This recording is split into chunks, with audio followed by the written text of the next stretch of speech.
तो hey guys, कैसे हैं आप सभी लोग। तो गाइस किलिंग सिस्टम के गाइस एपिसोड नंबर 4 के साथ गाइस हम आ चुके हैं। तो गाइस चलिए वीडियो को शुरू करते हैं। तो गाइस वैसे तो मैंने इसका टाइटल कुछ और डाला है, लेकिन गाइस मैं इसे किलिंग सिस्टम ही कहता हूँ। तो एपिसोड के शुरुआत में हम देखते हैं गाइस, जो कि गेट होता है सिटी गेट युआन आर्मी का, उसको तोड़ देते हैं और अपना एमसी आ जाता है। मेरे साथियों, वैनगार्ड्स ने सिटी गेट को तोड़ दिया है, मुझे फॉलो करो और इसे सिटी को टेक डाउन कर लो। और हम देखते हैं अपने एमसी अपना जो मिंग आर्मी का झंडा होता है, इसे वॉच टावर होता है वहाँ पे लगा देता है। और फिर हम देखते हैं गाइस, जो यहाँ पे फाइट शुरू हो जाती है और अपना एमसी पूरी फाइट करता है। और हम देखते हैं अपनी मिंग आर्मी के सोल्जर होते हैं, उनको कुछ चोट लग जाती है, सामने से कोई आता है मतलब। और हम देखते हैं सामने वो जो होता है इनका जनरल, मतलब प्राइम मिनिस्टर भंग भाव भाव, वो कहता है कंट्री ग्रेट वन कंट्री के बच्चों, आज कंट्री और ट्राइब खतरे में हैं। चलो मेरे साथ बैटल करो, हम मरते दम तक बैटल करेंगे और जो मिंग आर्मी को फोर्स कर देंगे हम रिट्रीट करने पे। और हम दिखा देंगे कि हम ग्रेट वन हैं और हम किसी से डरते नहीं हैं। और अपने एमसी सोचते यार बांग बाओ, जैसा कि एक्सेप्ट किया था, ये फाइनल पिलर है बी वन का। अगर हम इसे इग्नोर करके टेक डाउन भी कर लेते हैं बॉर्डर सिटी को, तब जाके भी हमें बहुत ही ज़्यादा लॉसेस होंगे। अगर हमें इन सोल्जर्स को हराना है तो हमें सबसे पहले किंग्स को मारना पड़ता है, मतलब बढ़िया से कैप्चर करना पड़ता है किंग को। तो हम देखते हैं अपने एम से 3 तीर लेता है, जो बाम बाव के होते हैं ये, मतलब कुछ सोल्जर्स इनको मार देता है। वो तब ये कहते कौन है, तो अपना एम सी भी आ जाता है हमला करते हुए। वो कहता है जो तुम्हारा हेड लेगा और जो गला काटेगा तुम्हारा। और ये भी एकदम चौंक जाता है, लेकिन ये तलवार से रोक लेता है। और ये कहता है तुम काफ़ी ज़्यादा स्ट्रांग हो, लेकिन मुझे मारने के लिए इससे भी कुछ ज़्यादा चाहिए। और वो कहता है कि 100 साल पहले भी ग्रेट वन जो है तुमसे ऊपर था और तुम हमारे नीचे थे, और आज भी ऐसा रहेगा। और अपने एमसी पे भी हमला कर देता है, लेकिन गाइस अपना एमसी भी इसे डॉज कर लेता है। और फिर हम देखते हैं अपना एमसी वो फिर से इस पे हमला कर देता है। वो कहता है ग्रेट मिंग जो है वो सॉन्ग डायनेस्टी की तरह वीक नहीं है और हम तुम्हें खदेड़ के रख देंगे आज तो। तभी हम देखते हैं पीछे से बी वन के सोल्जर होते हैं, वो अपने एमसी पे हमला कर देते हैं। वो कहता है मिंग के कुत्ते जाओ मरो, अब नरक में सड़ो तुम। तभी अपने एमसी ने रोक देता है तलवार से। और तभी ये कहते हैं सोल्जर मिनिस्टर, ये इस चांस का फ़ायदा उठाइए, आप इसे मार दीजिए। तभी ये भी पीछे से आ जाता है। वो कहते हैं अच्छा काम किया तुमने, मैं इसे अभी मारता हूँ। लेकिन गाइस अपना एमसी भी कुछ डॉज करता है और जो सबसे पहले तो ये आगे वाले सोल्जर को ख़त्म कर देता है ब्लेड से। और हम देखते हैं जो बांगवाओ होता है वो सोचता है ये किड तो काफ़ी ज़्यादा स्ट्रॉन्ग है, मैं इसे ऐसे फेस नहीं कर सकता हूँ हेड ऑन, मुझे कुछ हेल्पर्स की ज़रूरत होगी। और हम देखते हैं यहाँ से जाने लगता है ये। लेकिन गाइस हम देखते हैं दो हाथ आते हैं और जो उसका पैर होते हैं इसी की तरफ पकड़ लेते हैं। तो हम देखते हैं गाइस अपनी मिंग आर्मी का एक सोल्जर होता है, वो पकड़ लेता है। वो कहता है ऑफिसर जू, अभी कीजिए, मैंने इसे पकड़ लिया है। तभी अपना एमसी भी तलवार लेके आ जाता है। वो कहता है अपनी ज़िंदगी को मेरे हवाले कर दो अब। और हम देखते हैं गाइस इसका सर काट देता है अपना एमसी भी। और हम देखते हैं फिर अपना एमसी इसका सर पकड़ता है और वो चिल्ला चिल्ला के कहता है जोर से कि बांग बाओ बाओ मारा जा चुका है, अगर तुम जो है सरेंडर नहीं करोगे तो तुम्हें भी मार दिया जाएगा बिना किसी मर्सी के। हम देखते हैं जो युआन आर्मी के सोल्जर होते हैं वो देखते हैं क्या मिनिस्टर को एक्चुअली मारे जा चुके हैं और वो मर चुके हैं। तभी ये भी अपने तलवारों को फेंकते हैं, वो कहते हैं हम सरेंडर करते हैं। और जो अपने एम से कहता है कि हमारी जो आर्मी है जीत के चुकी है। और तभी ये भी सोल्जर अपने एम से को उठा लेते हैं। वो कहता है ग्रेट विंग तो काफ़ी ज़्यादा फॉर्मिडेबल है, ऑफिसर जो भी काफ़ी ज़्यादा कूल है, ओपी है, ऐसे नारे लगाने लग जाते हैं। और हम देखते हैं गाइस कुछ देर बाद बातें कर रहे होते हैं। वो कहते हैं यार ऑफिसर जो तो एकदम ऑसम थे, मैंने आज तक गाइस इतना दिल खोल के कभी बैटल नहीं किया है। और ऑफिसर जू को तो 4 रैंक से प्रमोट कर दिया जाएगा अब। और तभी कोई कहते हैं इतनी ज़्यादा प्रमोशन स्पीड है, ये तो पहले होंगे कोई ग्रेट विंग में। तभी हम देखते हैं अपने एमसी को प्रिंस के सामने। और प्रिंस कहता है पहले तो तुमने टीमर को मार दिया जो जनरल था, अब बांग बाओ को। और तुम काफ़ी अच्छे सोल्जर हो हमारी ग्रेट विंग के, जो रिवॉर्ड मैंने कहा था कि मैं तुम्हें दूंगा पहले, वो मैं तुम्हें दूंगा। और मैं तुम्हें 4 रैंक से प्रमोट कर देता हूँ और गैरिसन कमांडर बनाता हूँ। तुम्हारे अंडर 10,000 सोल्जर होंगे और फिफ्थ ग्रेड की सैलरी मिलेगी। और तुम्हें 100 गोल्ड कॉइन और 100 बंडल सिल्क के। एमसी कहते हैं मेरे साथ एक और बंदा था जिसने हेल्प की थी मुझे मारने के लिए, उसे भी रिवॉर्ड दिया जाए, जिसने गाइस उसका पैर पकड़ा था। ओटा भी ये भी कहता है प्रिंस ठीक है मैं अप्रूव करता हूँ। और वो सोचता है अपने एमसी की पीठ को देखते हुए जा रहा होता है अपने एमसी, ना इसे मौत से डर है, मतलब ना इसे पैसों का लालच है। और हमारी ग्रेट विंग के पास फेमस जर्नल आने वाला है। और हम देखते हैं अपने एमसी को जो सिस्टम की आवाज़ आती है और गैस अपने जो सिस्टम होता है इसे हर एक रैंक पे प्रमोट करने पे रिवॉर्ड देता है। तो इस बार 4 रिवॉर्ड मिलते हैं अपने एमसी को। हीलिंग मेडिसिन मिलती है और 3 स्किल पॉइंट, एक फ्लेम कॉक राइफल का ब्लूप्रिंट है मतलब बंदूकों का, और dragon elephant Prajna arts first volume मिलती है। और अपने एमसी को टाइटल मिलता है गैरिसन वॉर जनरल। और अपने एमसी सोचते हैं टाइटल, ये टाइटल क्या होता है? वो तभी हमें बताया जाता है सिस्टम कि इस टाइटल को एक्टिव करने के बाद आपके जो सबॉर्डिनेट होंगे उनकी स्ट्रेंथ और मोरल डबल हो जाएगा। और पहले आपको 10% एक्सपी मिलती थी जो कि आपके अंडर होते हैं, अगर वो किसी को मारते हैं तो अब आपको 17% मिलेगी एक्सपी इससे। और अपने एम से सोच रहे यार ये कितना खतरनाक है, अगर मैं लीड करता हूँ अपनी आर्मी को वो तो दुगनी पावरफुल होगी।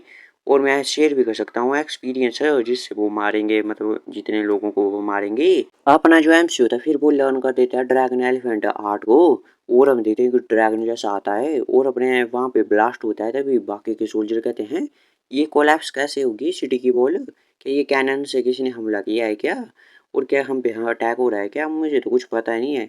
और हम देखते हैं दूसरी तरफ अपने एमसी को, वो कहते हैं यार ये ड्रैगन एलिफेंट वर्जन आर्ट तो काफ़ी ज़्यादा पावरफुल है। और हम देखते हैं अपने एमसी का लेवल 5 होता है और जो ड्रैगन एलिफेंट होती है उसका भी लेवल 5 हो। और अपने एमसी एक्वाड रिलम के 5th स्टेज पे आ जाता है और 4th लेवल की आर्चरी होती है। और अपने एमसी की ब्लेड टेक्निक भी 5 की हो जाती है।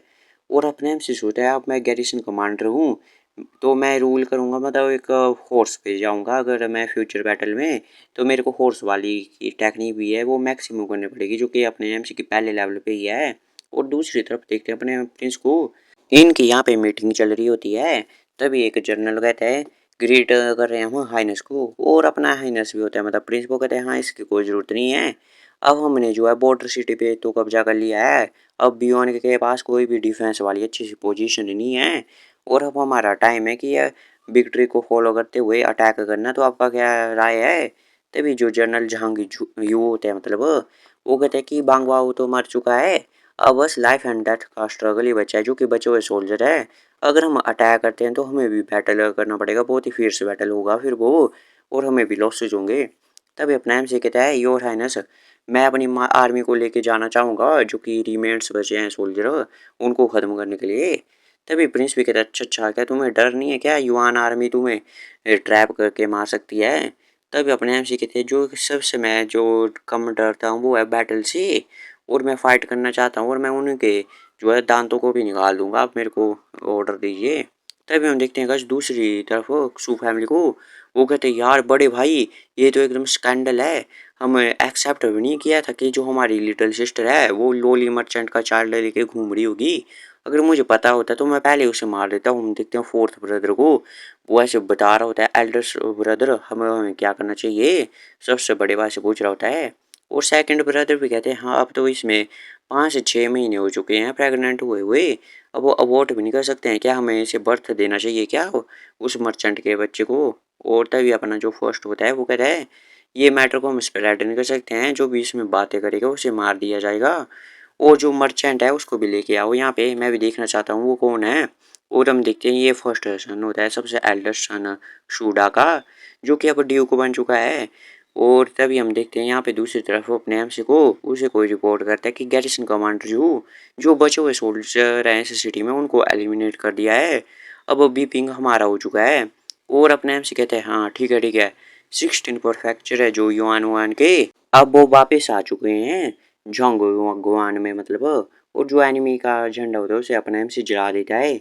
और कहता है अपने सोल्जर्स को कि जो ये रिजल्ट है वो ग्रेट मिंग के वॉरियर जो है फाइट कर रहे हैं उसकी तरफ से हुए हैं, मतलब उनकी बदौलत हुए हैं, आपकी जो फाइट कर रहे हैं उसकी वजह से, और जो आपका कंट्रीब्यूशन है उसे रिकॉर्ड किया जाएगा हिस्ट्री में, जो डिसेंडेंट होंगे मतलब एम्परर के वो भी आपकी ग्लोरी को याद रखेंगे।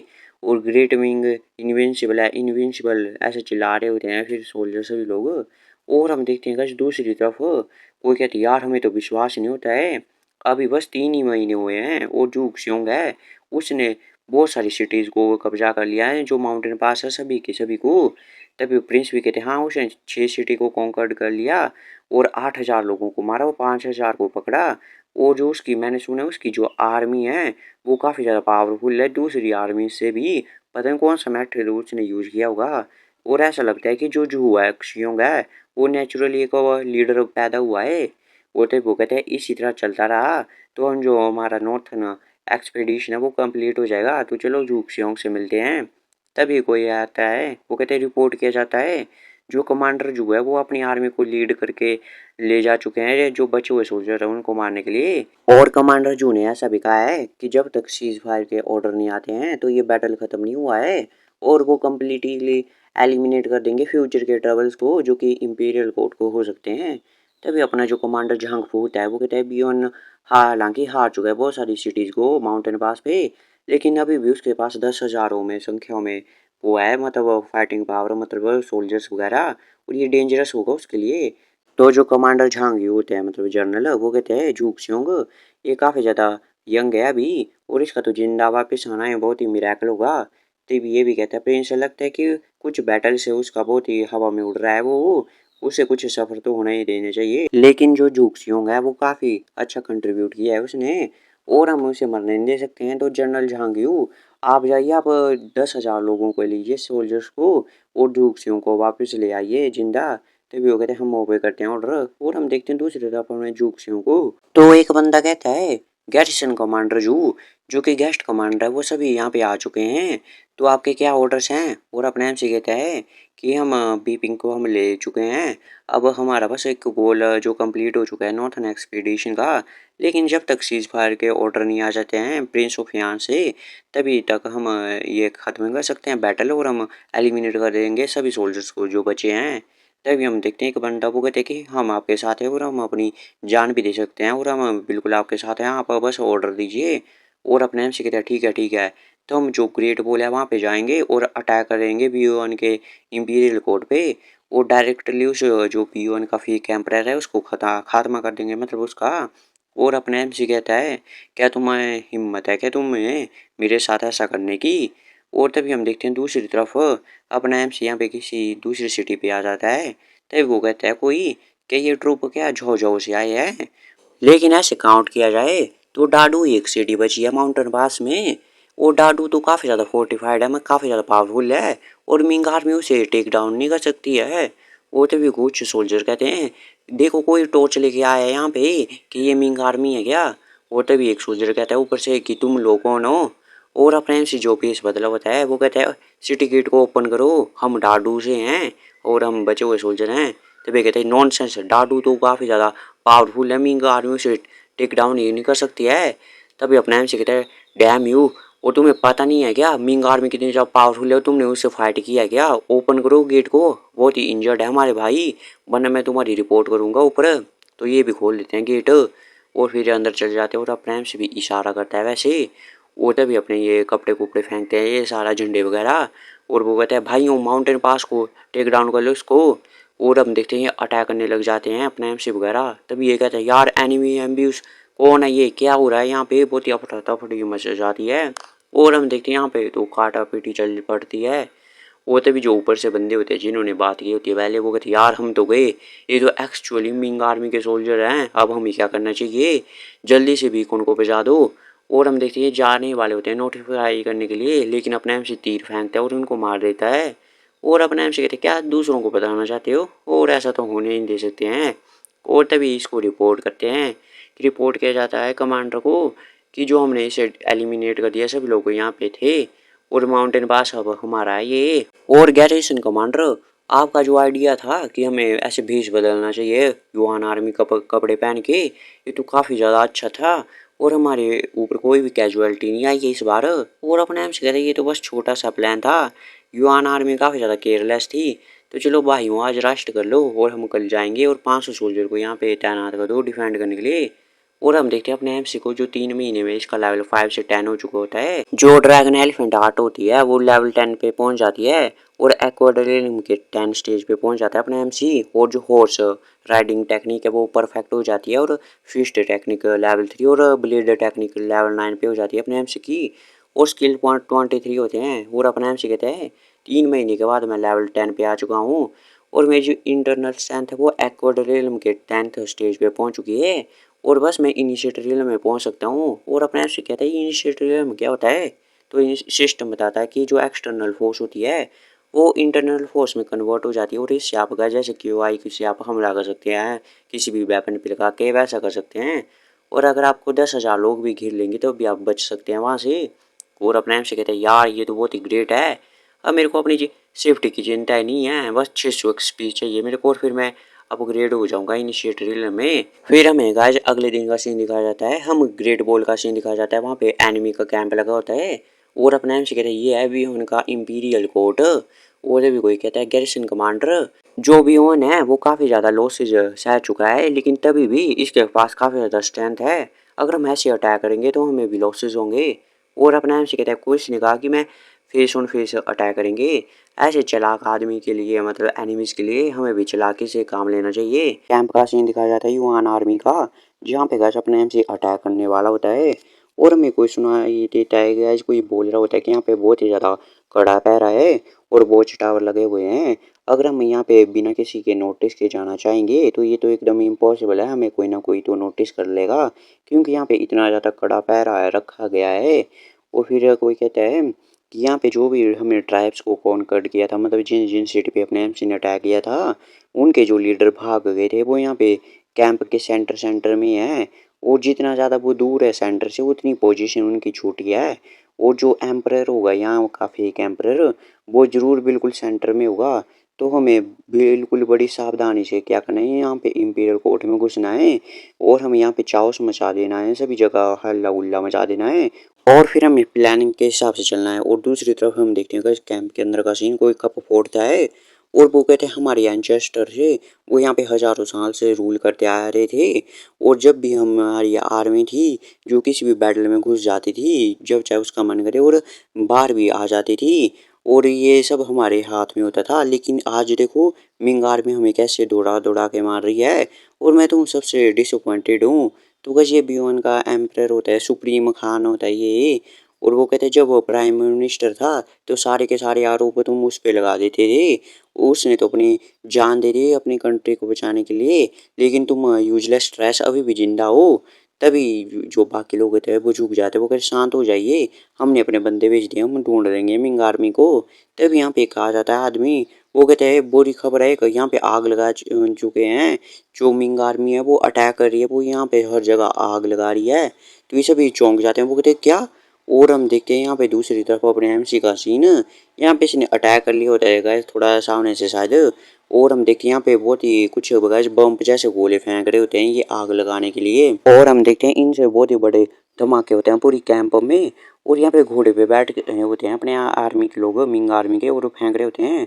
और अपने एम से कहते हैं तुम 5,000 बंदे लो और यहाँ पे बहुत ही ज़्यादा धमाके मचाओ, और जो मेन फोर्सेज होगी उनकी उनको अपने पीछे दौड़ाओ, जब वो आएंगे तो भाग जाना। और तुम्हें बहुत ही ज़्यादा कमोशन मतलब यहाँ पे हल्ला गुल्ला मचाना है। और फिर हम यहाँ पे मेरे साथ बाकी के बंदे रहेंगे, हम एम्ब्यूश कर देंगे बीच में। और तभी हम देखिए अलग हो जाते हैं, 5,000 लोग अलग हो जाते हैं, तब वो आग लगाने का काम करते हैं। जब आर्मी आएगी तो ये छुप भाग जाएंगे। ऐसा ही होता है जब युआन आर्मी आती है तो ये भाग जाते हैं और युआन आर्मी इनके पीछे जाती है, वो कहते हैं चलो मिंग आर्मी को मारो। दूसरी तरफ हम देखते हैं गाइस अपने एम से पीछे होता है छुपा हुआ, वो कहते हैं B1 के जो मेन ट्रूप्स हैं वो भाग चुके हैं, हमारे ट्रैप में फंस चुके हैं वो। और तभी वो कहते हैं चलो सीधे एम्परर के पास चलो और उसे ख़त्म कर देते हैं, चलो भाइयों मेरे पीछे आओ। और हम देखते हैं गाइस अपने एमसी को, वो भी यहाँ पे बचे हुए सोल्जर होते हैं उनको मार रहा होता है, और अपने एमसी को एक्सपीरियंस पॉइंट मिल रहे होते हैं बहुत ही ज़्यादा। और कहीं कमांडर्स को भी मारता है अपने एमसी तो उसके 30-30 मिलते हैं। और जो अपने एमसी के सबॉर्डिनेट होते हैं वो मारते हैं तो एक एक एक्सपी पॉइंट मिलता है। और अपने एमसी ऐसे तीरों से भी मार रहा होता है हाथ से, और ऐसे बहुत सारे कमांडर्स को भी मार देते हैं तो 30-30 एक्सपीरियंस पॉइंट ऐसे मिलते जाते हैं। और हम देखते हैं अपने एमसी को, उसको जा रहा होता है वो जो, तो सामने से रास्ता बंद कर देते हैं, मतलब ब्लॉक कर देते हैं बैरिकेड से। तो अपना एमसी घोड़े से जंप लगाता है ऊपर से इनको मार देता है तब भी। और अपने एमसी को और भी ज़्यादा एक्सपीरियंस पॉइंट मिलते हैं, ऐसे 5-5 मिलते हैं जो नॉर्मल सोल्जर होते हैं गजबन के, और कमांडर के अपने एमसी को 30-30 मिलते हैं। और हम देखते हैं अपने एमसी जो बैरिकेड होता है उसको भी लात मार देता है, जो कि रोड ब्लॉक किया होता है। और वो कहता है जो बैरिकेड है वो डिस्ट्रॉय हो चुका है तो चलो सामने चार्ज करो। और हम देखते हैं अपने एमसी को, वो सोचते हैं मैं फील कर सकता हूँ जो कि मेरी एक्सटर्नल स्ट्रेंथ है वो मेरी डायन पे इकट्ठी हो रही है, मतलब जो पूरे शरीर की होती है गाइस एनर्जी वगैरह, कोर समझ लो गाइस, कोर बन रहा है इसका। और तभी हम देखते हैं गाइस एम्परर को, वो कहते हैं बाहर की हालत कैसे है, क्या मिंग आर्मी रिट्रीट कर चुकी है। तभी अब दूसरे कहते हैं जो मिनिस्टर होंगे छोटे मोटे, और आपको चिंता करने की जरूरत नहीं है, ग्रेड वन के बच्चे काफी इनविंसिबल है, अब तक तो उन्होंने मार भी दिया होगा ये मिंग आर्मी को। तभी कोई कहता है सुप्रीम खान आपको यहाँ से भागना पड़ेगा इंपीरियल कोर्ट से जल्दी से जल्दी। मिंग आर्मी यहाँ पे आ रही है मारते हुए। और हम देखते हैं बोल ही रहा होता है लेकिन इसको भी अपना एमसी मार देता है गैस, और अपना एमसी भी एंटर कर लेता है यहाँ पे। और इसको पड़ा हुआ देखते हैं ये तो चौंक जाते हैं मिनिस्टर वगैरह। और अपने एमसी का गैस लेवल अप भी हो जाता है 11 पॉइंट तक, मतलब 11 लेवल हो जाता है अपने एमसी का। वो कहते हैं फाइनली मैं इनिशिएटर रियल में पहुंच चुका हूँ।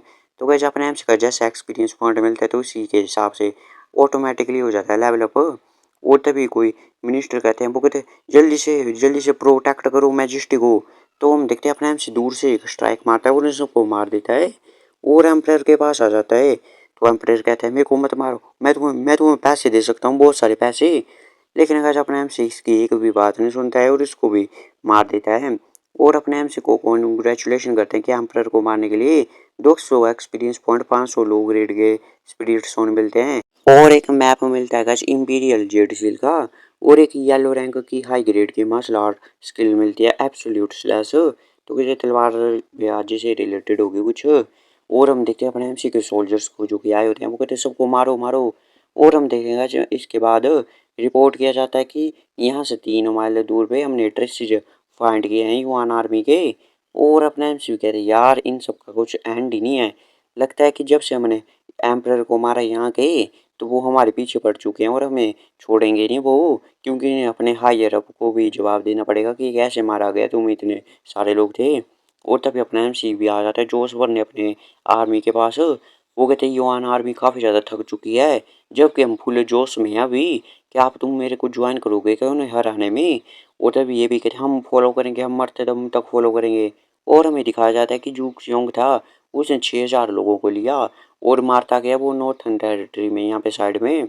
और जब से इसने बियोन एम्परर को मारा है तो जो आर्मी पड़ी थी इसके पीछे उसने उसके खिलाफ भी युद्ध किया और उसको भी खत्म कर दिया। और हम देखते हैं यहाँ पे इंपीरियल सिटी का सीन, मतलब कोर्ट का सीन अपने मिंग आर्मी का। यहाँ पे एम्परर होता है, वो कहते क्या जूक सिंह ने 6000 लोगों को लिया और माउंटेन पास में घुस गया जहाँ पे 10,000 सोल्जर थे। तो जो प्रिंस होता है वो कहते यस मैजेस्टी आपने बिल्कुल सही कहा है, ऐसा ही हुआ है। और बहुत ही टैलेंटेड जर्नल है वो, अभी 17 साल का हुआ है वो।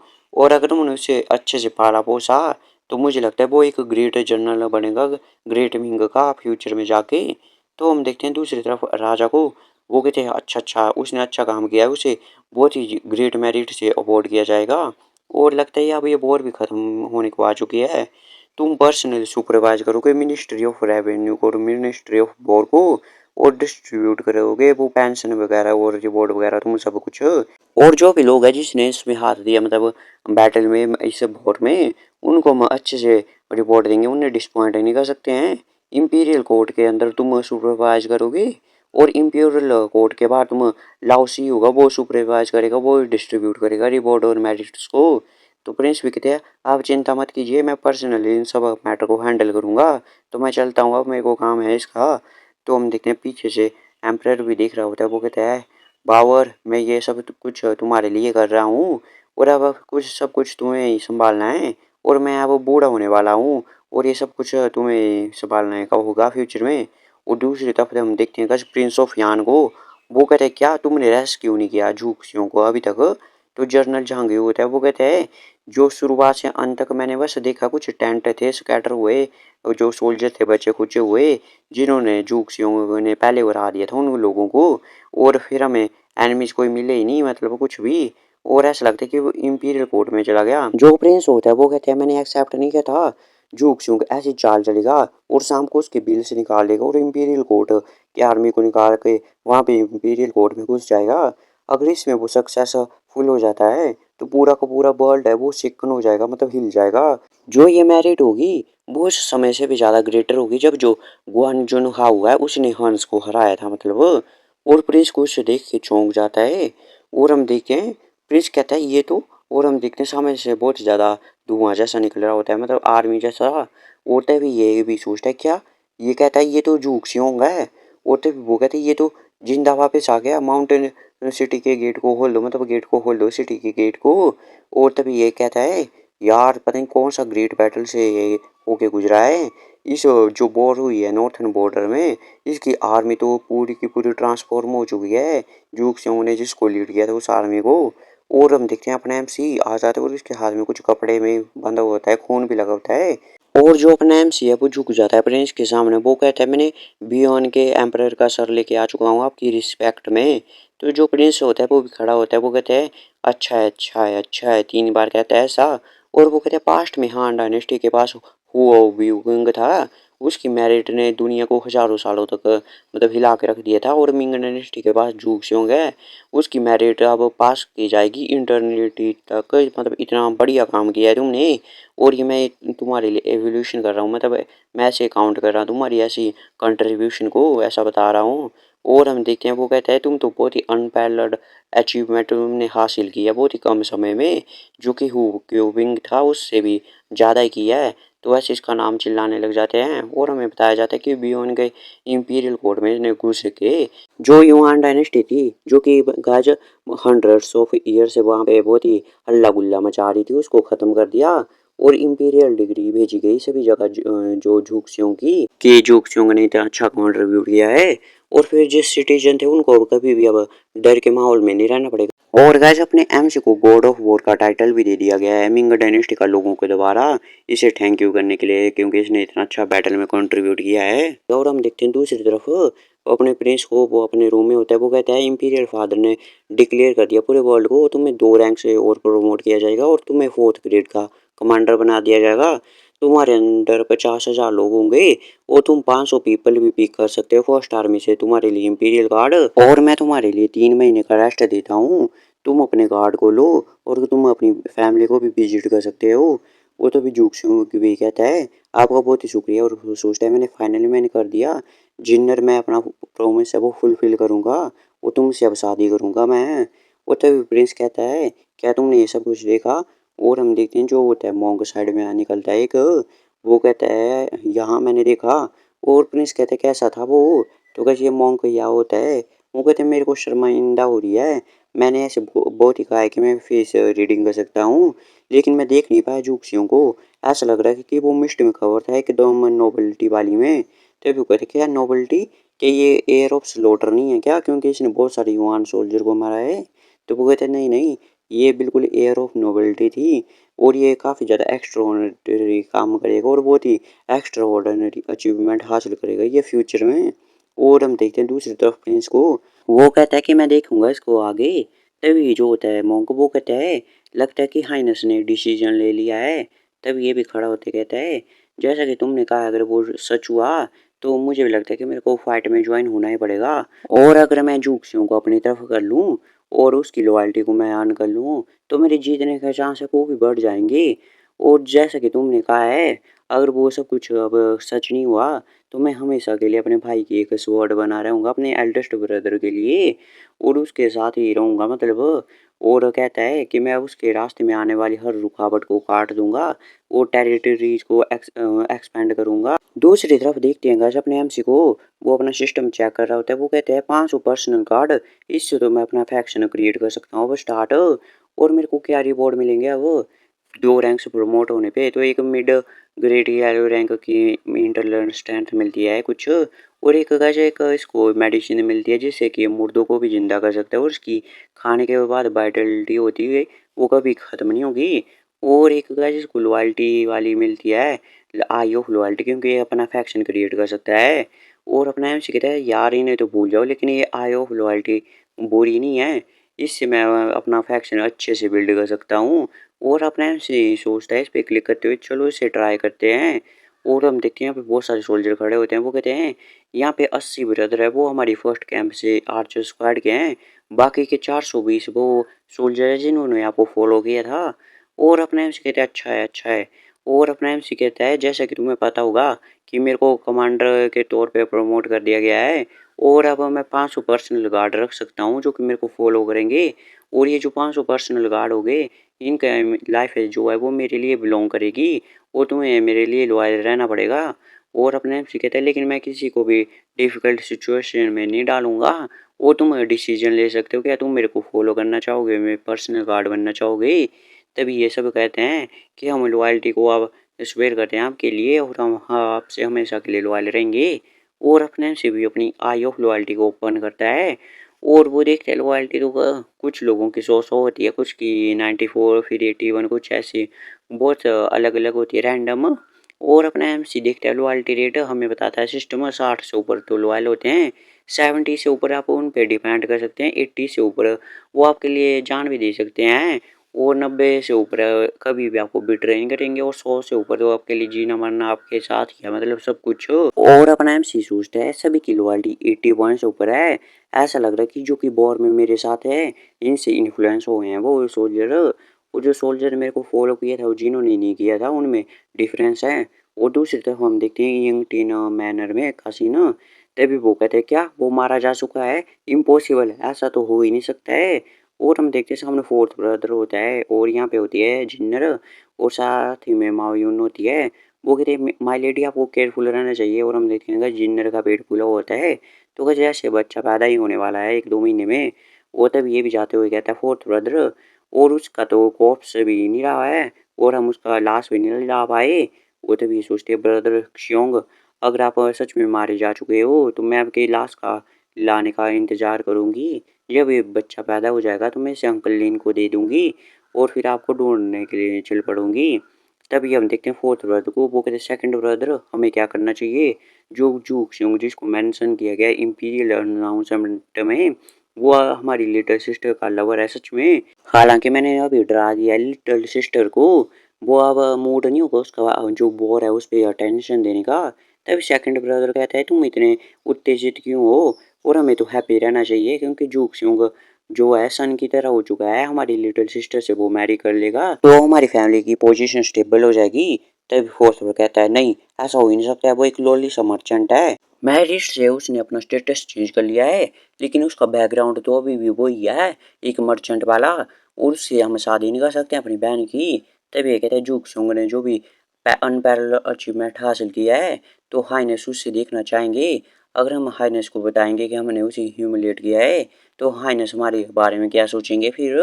और ये अगर बात बाहर किसी को पता चल गई तो वो जूक सिंह अभी के लिए बहुत ही हॉट टॉपिक है, सभी के सभी ड्यूक है जो इंपीरियल कोर्ट में वो अपनी जो डॉटर हैं उनकी शादी करवाना चाहते हैं उससे। अगर ये जूक सिंह ने उसे ह्यूमिलेट किया ये बात पता चल गई तो सभी हम पे हंसेंगे। और तभी ये कहता है फोर्थ ब्रदर तो हम उसे ख़त्म करेंगे जब से वो पहले आने से पहले ही मतलब कैपिटल में आ पाए। तभी ये कहते हैं हाँ हम बिल्कुल उसे मार देंगे लेकिन हम नहीं होंगे वो ये सब करेंगे जो हो गया ये हाइनेस करेंगे, मतलब महाराज ही करेंगे खुद ये सब कुछ। तभी जो होता है ये फोर्थ वो कहते हैं ऐसा कैसे हो सकता है उसने तो इतनी ज़्यादा अचीवमेंट हासिल किया है तो हाइनेस से क्यों मारेंगे इतने। तभी ये भी कहते हैं सेकंड ब्रदर कि उसने इतना अनपैरेलल्ड अचीवमेंट हासिल किया है जो कि हायर अप्स को अनईजी बना सकता है क्योंकि उनकी पोजीशन का खतरा हो सकता है। और जो सिटीजन उसे प्रेज कर रहे हैं हमें बस रूमर फैलाने की वो सेटिस्फाइड नहीं है अपनी पोजीशन कमांडर वाली से। और जो है वो मतलब इम्पीरियल कोर्ट में जाके रूल करना चाहता है, मतलब और इम्पीरियल थ्रोन पे बैठना चाहता है वो। और बीपिंग का सीन दिखाया जाता है जहाँ से गाइस अपना एमसी होता है वहाँ पे कोई बात करता है यार तुमने सुना है क्या जो बच्चा जू है उसने B1 का खात्मा कर दिया और बहुत ही ग्रेट मेरिट हासिल किए हैं। तो दूसरा कहते क्या बच्चा बोल रहा है, वो से जर्नल है वो और क्या पता वो वापस भी आएगा क्या अब हमसे मिलने के लिए। तभी कोई कहते यार अब वो जर्नल बन गया है अब वो बिजी होगा, अब कहाँ अब आएगा वो वापस। तभी हम देखते हैं ये लोग देखते हैं यार ये कौन सा स्क्वाड आ रहा है यहाँ पे, कौन सी आर्मी आ रही है। और तभी कोई कहते क्या ये हो सकता है, तभी वो देखते हैं अपने एमसी को, वो कहते यार ये तो ब्रदर जू है, ब्रदर जू अब वापस आ चुके हैं। और अपना एमसी भी इनसे हाथ हिला के कहता है भाइयों कैसे हो, ठीक ठाक हो गया। और हम देखते हैं अपना एमसी जा रहा होता है अपने शराब के ठेके में। तभी वो किसी से बात करता है अंकल ली क्या आपका पैर ठीक है। तो जो अंकल ली होते हैं वो कहते हैं हाँ मैं तो कब का ठीक हो चुका हूँ तुम्हें अभी भी याद है। और इधर जो अंकल ली होते हैं अपने शराब वाले वो कहते हैं ये बॉयस तो। और तभी अपना एमसी कहता है आंटी ये लो पैसे और जो क्रीम पाउडर है वो दे दो, मैं जब जिन्नर से मिलने जाऊंगा तब मैं उसे दूंगा। तो वो कहते हाँ हाँ मैं बेस्ट क्वालिटी का दूंगी। और तभी तुम अपने रूट्स को नहीं भूले हो अभी तक भी, इतने बड़े आदमी बन चुके हो, ऐसा बोलते हैं ये जो विलेजर होते हैं बाकी के। और अपना जो अंकल जी होता है वो सोचते क्या यंग मास्टर वापस आ चुके हैं, और कहते हैं यंग मास्टर ये तो बहुत ही ग्रेट है और आप तो सेफली वापस आ चुके हैं। अगर आपकी दादी होती तो वो आपको देख के खुश हो जाती बहुत ही, और अभी भी खुश होगी वो। और अपना एमसी कहता है मैंने प्रॉमिस किया था कि मैं अपने प्रॉमिस से वापस थोड़ी जाऊंगा, कि मैं वापस आऊंगा जरूर। और वो कहते हैं लेकिन ये रेस्टोरेंट, और तभी अंकल जी कहते हैं जब आप बिजी थे अपने गोल्स को अचीव करने के लिए तो मैं भी कोई बेला नहीं बैठा था इधर। जो कि आपने शराब की रेसिपी दी थी मेरे को, मैंने उसे जॉयफुल रेस्टोरेंट एस्टेब्लिश कर दिया। और इस साल में मैंने लगभग आपके लिए लगभग 80,000 गोल्ड को इकट्ठा कर लिया, इतने ज़्यादा पैसों को। तभी अपना एम से भी चौंक जाते हैं, वो कहते क्या? और वो कहते अंकल जी आपने बहुत ही हार्ड वर्क किया है इस साल में, पिछले साल में। और सोचते हैं मैंने एक्सेप्ट नहीं किया था कि अंकल जी इतने कैपेबल हो गए। इसके साथ जो मेरा आइडिया अपना ओन फैक्शन एस्टेब्लिश करने का वो भी पूरा हो सकता है। और अपना एमसी कहता है हमें मेक श्योर करना पड़ेगा कि ये जॉयफुल रेस्टोरेंट पूरे मिंग डायनेस्टी में फैल जाए और ये बहुत ही ज़्यादा एक्सपैंड कर जाए। और अपने एमसी कहता है मैं इस रेस्टोरेंट का यूज़ करूँगा एक कवर के रूप में, और अब सीक्रेटली अपने ऑर्थो गार्ड को एस्टेब्लिश करूँगा। और तभी ये भी जो होते हैं इसके सबॉर्डिनेट वो कहते हैं क्या हमें बाहर चला जाना चाहिए, मतलब आपकी बात नहीं सुननी चाहिए। और अपने एमसी कहता है इसकी कोई ज़रूरत नहीं है, और तुम जो लोग हो जो जिन पे मैं मतलब ट्रस्ट करता हूँ, और चलो मैं तुम्हें दिखाता हूँ कि असली पावर होती कैसी है। और हम आ जाते हैं खुले से कोर्टयार्ड में, और अपने एमसी भी इनसे कहता है कि मैं दिखाऊंगा तुम्हें पावर किसे कहते हैं। और जो अपना एमसी होता है वो अपनी पावर को इकट्ठा करता है जो कि एनर्जी होती है कुछ हाथ जैसे में, और दीवार जैसे पे मार दे वो तोड़ ही देता है वहाँ पे कुछ भी मारता है मतलब। और ये सब देख के तो चौंक जाते हैं, वो कहते क्या जर्नल के रिकारनेशन तो नहीं है कभी किसी मोटल इमोटल के, मतलब जो कि रिकारनेट हुए हैं। और अपना एम से कहता है इसे कहते हैं इंटरनल स्ट्रेंथ इनिशिएटरिज्म की है ये। और अपना एम से दिखा रहा होता है पावर। और अपना एम से कहता है तुम समझ जाओ कि ये ऐसी पावर है, ये फाउंडेशन है इमोर्टल बनने की। तब ये दोनों चौंक जाते हैं, वो कहते क्या जर्नल हमें ये दिखा रहे हैं, और कैसा ऐसा हो सकता है क्या? और अपना एम सीन पे हाथ रखता है, वो कहते हाँ तुम मेरे लॉयल सबॉर्डिनेट हो, और मैं तुम्हें इम्पार्ट करने जा रहा हूँ ये पावर को थोड़ा सा, और इससे तुम कल्टीवेट कर सकते हो मतलब तुम भी फिर। और मैं कल्टीवेशन मेथड भी लिख दूंगा तुम्हें बाद में। अगर तुम फैमिलियर हो जाओगे कल्टीवेशन मेथड से तो तुम इसे दूसरे भाइयों को भी सिखा सकते हो फिर। वो तभी जो दोनों खड़े हो जाते हैं बहुत ही हाँफड़े होते हैं, और वो कहते हैं यार ये कल्टीवेशन मेथड तो काफ़ी ज़्यादा एक्स्ट्रा ऑर्डिनरी है जर्नल। कैसा नहीं हो सकता कि अगर हम सिखा देंगे तो कोई डिसलॉयल और आपका राज खोल दे और आपका सीक्रेट ना बने। तभी दूसरा भी कहता है हाँ। तभी अपना एमसी कहता है तुम्हें क्या लगता है कि मेरे को किसी बंदे को परखना नहीं आता है? वो कहते हैं हाँ हाँ हम आपके ऑर्डर को वो ही करेंगे। और अपना एमसी कहते हैं अंकल जी मेरे को नेम रजिस्टर दीजिए जो भी यहाँ पे काम करते हैं, मैं देख सकता हूँ कि कोई डिसलॉयल पर्सनल तो नहीं है। और जो हाइनेस है प्रिंस ऑफ याना उन्होंने मेरे को 3 महीने की छुट्टी दी है, और मैं यहीं पे अपने भाइयों को ट्रेन करूंगा और फिर शादी करने चला जाऊंगा जिन्नर से। तो अंकल जी भी कहते हैं गुड गुड काफ़ी अच्छा है, अब आप फाइनली शादी करने जा रहे हैं। और अपने एमसी से पूछता है लेकिन शू फैमिली, तो अपने एमसी कहता है शू फैमिली उसका तो मैं चिंता ही नहीं करता हूँ अब ज़्यादा। और तभी हम देखते हैं यहाँ पे जो फोर्थ ब्रदर होता है तभी एक असेसिन होता है, वो कहते हैं असेसिनेशन रेडी एम्ब्यूश करने के लिए जूक स्योंग आएगा तब। तो जो फोर्थ ब्रदर होता है वो कहते हैं हाँ मेरे ऑर्डर को पास कर लो, जो भी जूक स्योंग का सर काटेगा उसको 500 सोने के सिक्के दिए जाएंगे। और ये चुप रहता है, और फिर हमें दिखाया जाता है पूछता है सेकंड ब्रदर हम असेसिनेशन को क्यों भेज रहे हैं, इससे ऐसा नहीं हुआ क्या कि वो हमारे हाथों मारा जाएगा, तो हाइनेस कैसे मारेंगे उसे? तभी ये कहता है जूक स्योंग कैपेबल है कि बियॉन का हरा सकता है वो, तो वो असेसिनेशन से तो मारा नहीं जाएगा। और मैं ये होप भी नहीं कर रहा हूँ कि वो मारा जाएगा, ये सक्सेसफुल होगा, और बस हमें उसे नर्वस बनाना है। तो वो कहते हैं इसका पॉइंट क्या है? तो जो सेकंड ब्रदर होता है वो कहता है कि एम्परर ने डिसाइड किया कि क्राउन प्रिंस जाके रिसीव करेगा जूक्सियों को, जो सिटी के बाहर जाके रोड साइड पवेलियन पे। और एटिकेट का देखा जाए जब भी कोई क्राउन प्रिंस किसी को रिसीव करता है जाके तो सोल्जर अलाउड नहीं होते हैं आर्मर और वेपन को साथ ले जाने में।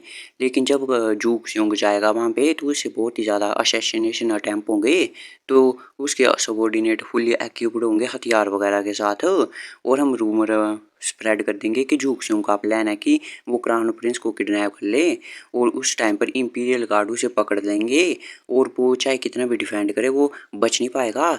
तभी फोर्थ भी सोचता है यार सेकंड ब्रदर से जैसा सोचा था इसकी स्कीम तो काफी अच्छी है।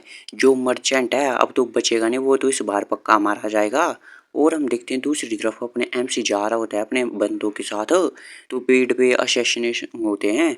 वो कहते हैं चलो मारो इसको, झूठ से होंगे अपनी लाइफ हमें दे दो। तो हम देखते हैं अपने एमसी को। वो कहता है अब टाइम आ चुका है रिजल्ट को चेक करने का, जो भी तुम्हारे साथ ट्रेनिंग की है मैंने तुम्हारी, मतलब अपने बंदों को कहता है। और हम देखते हैं अपने एमसी के बंदे जो होते हैं सबॉर्डिनेट, वो भी जाते हैं और उन्हें असैसिनेशन को तो पीटने लग जाते हैं बहुत ही बुरी तरह से। और असैसिन होते हैं वो कहते हैं भागो यार ये तो सभी लोग एकदम मॉन्स्टर है मॉन्स्टर।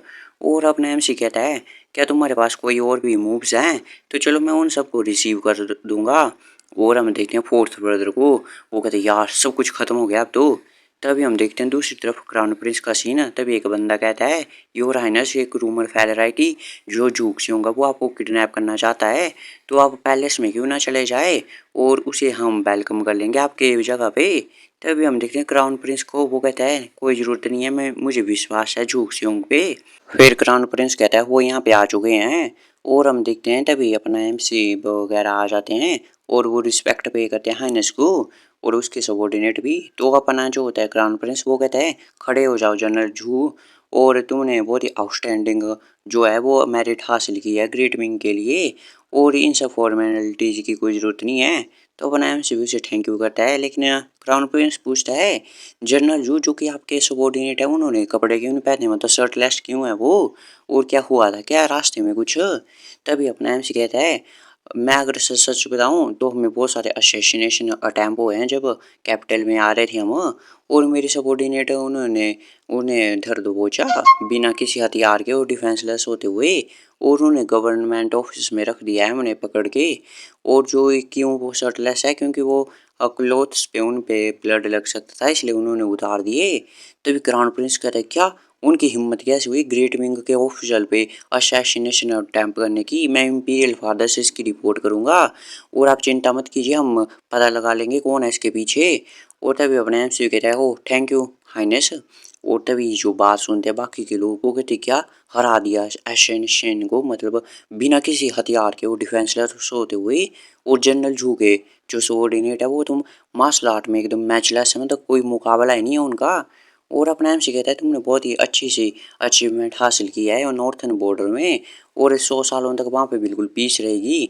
और मैं तुम्हें थैंक यू करना चाहता हूँ और मेरे फादर भी तुमसे मिलना चाहते हैं, तो चलो मेरे साथ जेड गैरेज में आओ तुम। और अपना एमसी कहता है क्या ये ठीक है मैं आता हूँ। और तब ये भी सोचता है इसके सबॉर्डिनेट भी कितने अच्छे हैं, मतलब एकदम पावरफुल हैं और कितना टैलेंटेड है ये। लेकिन मुझे ये ऐसा क्यों लग रहा है कि जनरल जो जो है वो शाओइंग की तरह दिखाई देते हैं थोड़े थोड़े। तो दूसरी तरफ गाइस हमें इंपीरियल कैपिटल का सीन दिखाया जाता है, वहाँ पे पैलेस का सीन। और अपना एमसी झुका हुआ होता है इंपीरियल फादर के सामने, वो कहता है मैं रिस्पेक्ट पे करता हूँ मैजेस्टी को। तभी वो कहता है खड़े हो जाओ मैं भी देखना चाहता हूँ कौन है हमारा ग्रेट विंग का डायनेस्टी का ग्रेट ऑफिसर जिसने इतना अच्छा काम किया है। और तुमने जो है बांग बाओ को भी मार दिया और लाओशी तो तुम्हारी तारीफों के पुल ही बांध रहा है बिना नॉन स्टॉप हुए हुए। और मैं भी तुमसे काफी समय से मिलना चाहता था, जबकि मैंने अब तुम्हें खुद अपनी आंखों से देख लिया है, तो तुम मेरे को एकदम यंग हीरो की तरह दिखाई दे रहे हो। तो अपना एम से कहते हैं यार ये और मैजेस्टी आप तो मेरे को बहुत ही शर्मिंदा कर रहे हैं क्या के। और वो सोचता है झू यान झंग ये बेस्ट एम्परर है हिस्ट्री में, जब इसने स्टार्ट किया था तो इसके पास कुछ भी नहीं है और ये तो बिल्कुल ऐसा लगता है कि चाइल्ड ऑफ फेट है। तभी एम्परर कहता है कि हेवन की ग्रेस से मैं एम्परर तुम्हें एक डिग्री दे रहा हूँ। कमांडर जूक्सोंग ने हराया है एनिमीज को और उनके लीडर को मारा है और सिटीज को काउंटर किया है और अपनी जो लॉस्ट सिटी है उनको भी वापस लाया है। और एकदम ब्लेसिंग है ये सिटीजन के लिए। और हम ये डिस्काउंट का टाइटल लेते हैं और इनको हम एक घर भी देते हैं रेजिडेंस रहने के लिए और 10 मिलियन रुपए और 100 और सिल्क की वो देते हैं हम बल्क में इन्हें बंडल समझ लो गाइस, सिल्क देते हैं कपड़े कुपड़े समझ लो। और तभी अपना ऐप से कहता है मैजेस्टी का थैंक यू। और तभी हम देखते हैं मैजेस्टी को, वो कहता है ये तो रिपोर्ट थे जो कि लॉ के अकॉर्डिंग थे, लेकिन जो तुमने आउटस्टैंडिंग सर्विस दी है उसके ये काफ़ी नहीं थे, उसके लिए मैं तुम्हारे लिए एक विश को पूरा करूंगा, जाओ मांग लो कोई भी विश है तुम। तो अपने एम से कहता है मैं चाहता हूँ कि मैजेस्टी मेरे को इजाज़त दे शादी करने की, जो कि डॉटर है सूडा के उसके साथ। तभी जो हॉल में लोग होते हैं वो कहते हैं क्या जुग सुंग शादी करना चाहता है, वो भी शू फैमिली में जो कि शूडा की डॉटर है उससे, और ड्यूक ऑफ भी है उसकी सिस्टर से। और जो ड्यूक ऑफ भी है उसकी एक और सिस्टर है जिसने प्रिंस ऑफ यान से शादी की है। ये भी शादी करेगा तो शू फैमिली की तो बहुत ही बढ़ जाएगी, मतलब इज्जत वगैरह सब कुछ। और इधर हम देखते हैं गाइस जो ड्यूक ऑफ भी होता है मतलब फर्स्ट ब्रदर, वो कहते हैं योर मैजेस्टी ये अलाउ करिए अपने सब्जेक्ट को ये जो है रिफ्यूज करने को इस शादी को। तभी बाकी के लोग होते हैं हॉल में वो कहते हैं क्या ड्यूक ऑफ वी रिफ्यूज कर रहा है इस मैरिज प्रपोजल को। अगर मैं होता तो मैं बहुत ही ईगर होता इसे सन इन लॉ बनाने में। और शू फैमिली कैसे रिफ्यूज कर रही है क्या, इसके दिमाग के साथ प्रॉब्लम है क्या, मैंने सुना नहीं।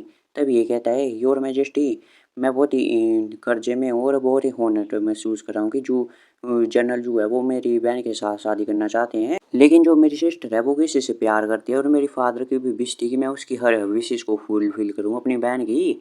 और जो एल्डेस्ट सन होते हुए और एक ब्रदर होते हुए मैं ऐसा काम नहीं कर सकता हूँ जो कि मेरी फादर के खिलाफ जाए उनकी मरते हुए विश को। और जो मैं हूँ वो अपनी बहन की खुशियों के लिए फैमिली की ग्लोरी को एक्सचेंज नहीं कर सकता हूँ। तो मैं यही आशा करता हूँ कि मैं जस्ट ही मेरे को आज्ञा दें कि मैं इस रिक्वेस्ट को डिनाई कर दूँ। और अपने आप से सोचता है कि मुझे लगता है इसे पता नहीं है मेरी और जिन्नर के बारे में, और ये अपनी बहन के लिए एम्परर के खिलाफ भी जा रहा है। और जिन्नर के पास काफ़ी अच्छा भाई है तो एम्परर कहता है तुम तो एक काफ़ी अच्छे भाई हो और एक बहुत ही अच्छे बेटे भी हो, लेकिन तुम्हारी इन्फॉर्मेशन है वो अप टू डेट नहीं है। जूक शोंग बताओ ड्यूक ऑफ वी को अपने बारे में। और तभी अपना एमसी भी कहता है यस मैजेस्टी। तो अपना एमसी कहता है ड्यूक ऑफ बी मैंने जो है जिन्नर को एक बार बचाया था आंशा राउंड में 4 साल पहले, और उसने अपनी आइडेंटिटी को मुझसे छुपाया था। और जो मेरे साथ रही थी वो 3 सालों तक, और हम एक दूसरे से प्यार भी करते हैं। और जब आपकी फैमिली आई थी उसे लेने के लिए 1 साल पहले तो मैंने उसे प्रॉमिस किया था कि मैं उसे फिर से शादी करने के लिए आऊँगा उसके पास, जब मैं उसके लायक बन जाऊँगा और फिर उसका शादी के लिए हाथ मांगूंगा। तभी अपना ये भी कहते क्या लिटिल सिस्टर तुम्हारे साथ प्यार करती है, लेकिन मैंने तो न्यूज़ कुछ सुनी नहीं। सेकंड ब्रदर और फोर्थ ब्रदर ने इन्वेस्टिगेट किया और उन्होंने कहा कि तुम भाग गए हो। तो जो अपना एमसी होता है वो कहता है उन्होंने ये सब जानबूझ के किया था। जिस दिन जिन्नर की फैमिली उन्हें लेने आई थी वो दोनों आए थे तो मैंने तो खाने पीने का भी इंतजाम किया था, लेकिन जो जिन्नर का सेकंड और फोर्थ ब्रदर है उन्होंने 1,000 सोने के सिक्के और कुछ बल्क ऑफ सिल्क लेके मुझे कहा कि हम रिलेशनशिप ख़त्म कर दें। और उन्होंने मेरे को ये भी कहा कि लोली मर्चेंट है और हमारी बहन के लिए ये है नहीं मतलब लायक। और उन्होंने मेरे को जान से मारने की धमकी भी दी थी एक चींटी की तरह। और इसलिए मैंने ज्वाइन की आर्मी और नॉर्थन जो बॉर्डर है वहाँ पे चला गया और अपनी जान पे बाजी लगा के मैंने इतना सब कुछ किया है, इतना एनिमीज को मारा है जो कि मेरे दर्द या दुख था मेरे दिल के अंदर उससे। तो जो ड्यूक ऑफ भी है वो कहता है ये इतने एरोगेंट हो चुके हैं और कि ये भूल चुके हैं क्या हमारे फादर भी जो है वो एक फार्मर के बैकग्राउंड से आते थे, मतलब वो भी एक फार्मर थे उनके पिता दादा सब कुछ। वो तभी अपना एम से कहता है उन्होंने मेरे को जान से मारने की धमकी दी थी और मैं पूछना चाहता हूँ कि अभी वो कहाँ पे है और क्या कर रहे हैं वो।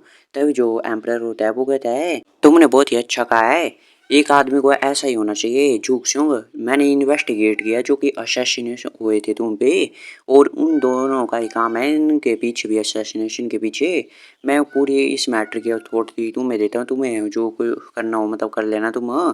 और अपने एम से बाहर आ जाता है वो कहता है जिन्नर मैं तुमसे शादी करने के लिए आ रहा हूँ अब।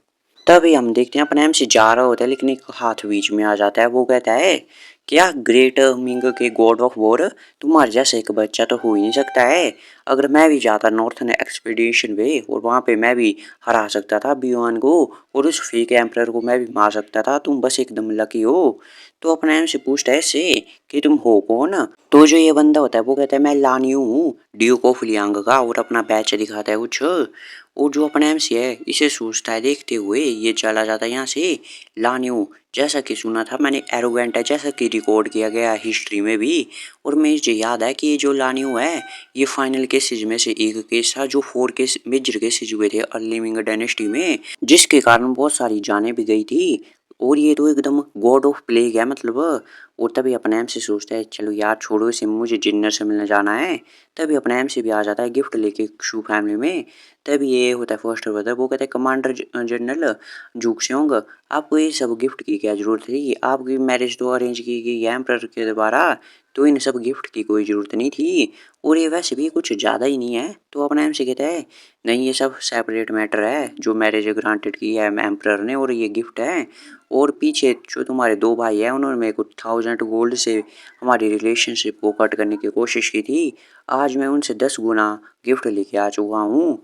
तब ये भी कहते यार अभी भी तुम्हें गुस्सा है क्या उनका, और उन दो इडियट का मैंने उन्हें डिसिप्लिन नहीं किया है ढंग से, और मैंने उन्हें समझा के रखा है, और वो यहीं पे है, अब आप ही देख लो क्या करना है आपका।